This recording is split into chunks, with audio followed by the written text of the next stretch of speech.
नमस्ते। कक्षा 6 अध्याय 15 शीर्षक पाठ का नाम कौड़ी से ही मनी तक। प्रश्न संख्या 117 का अंतिम अवतरण। बस यही आवश्यकता मुद्रा के आविष्कार की जननी बन गई। अब देखिए कि मुद्रा का आविष्कार होते ही जिंदगी कितनी आसान हो गई। अब कपड़ा बनाने वाला दूध निकालने वाले को दूध के बदले कपड़े का नहीं, उस मुद्रा का भुगतान करना पड़ेगा। कपड़ा बनाने वाला भी खुशी खुशी उस मुद्रा को कबूल करेगा, क्योंकि उसे पता है कि इस मुद्रा से वो भविष्य में कभी भी दूध निकालने वाले से दूध, सब्जी उगाने वाले से सब्जी खरीद सकेगा। इस तरह इस करेंसी या मुद्रा पूरे समाज के लिए लेन देन की आवश्यक माध्यम बन गई। इसलिए तो डिक्शनरी में करेंसी को मीडियम ऑफ एक्सचेंज के रूप में परिभाषित किया गया। यूं करेंसी भी वक्त के साथ अपने रूप बदलती रही है, ईसा से बहुत पहले। प्रश्न संख्या 117 में प्रश्न इस प्रकार है।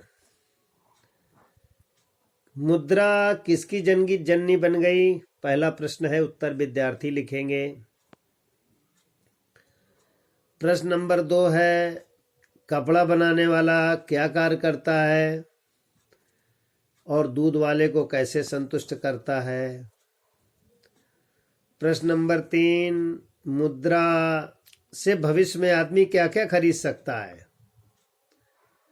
प्रश्न नंबर 4, करेंसी को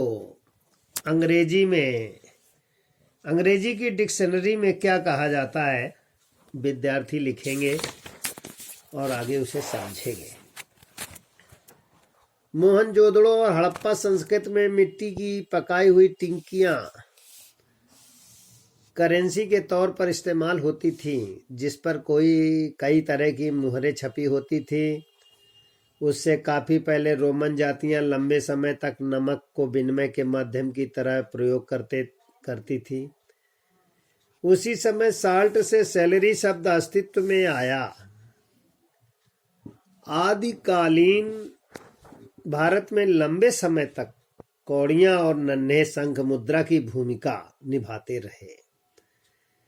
यही तक कि चमड़े के बने बिल्ले भी लेन देन में इस्तेमाल होते थे, जिन पर राजा की मुहर छपी होती थी। लेकिन इन चीजों के साथ कुछ दिक्कतें थी।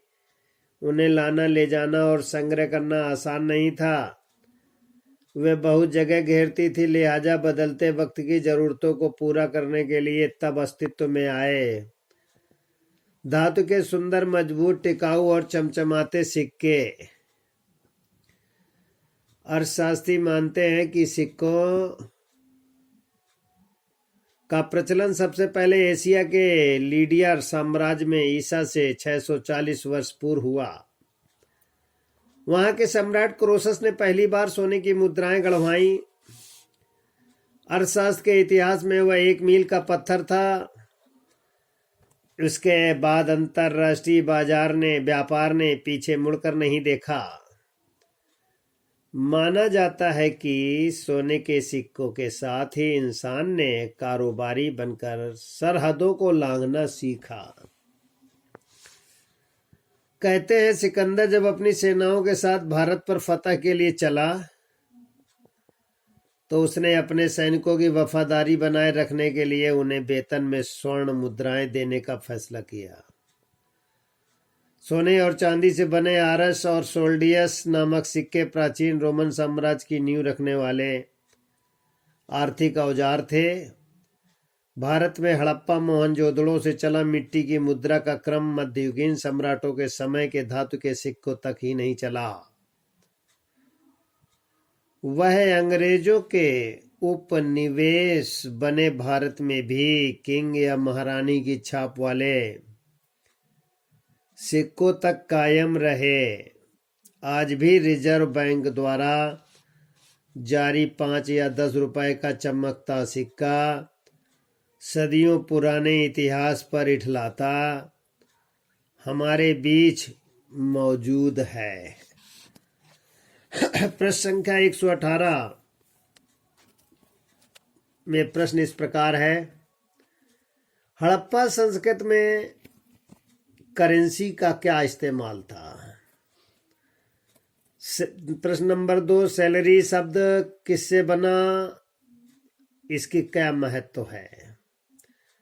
प्रश्न नंबर 3, सोने के सिक्कों का इंसान से किसके साथ सरहदों तक लांगा? प्रश्न नंबर 4, सिकंदर ने अपने सैनिकों को क्या देने के लिए कहा? विद्यार्थी प्रश्न उत्तर लिखेंगे और याद भी करेंगे।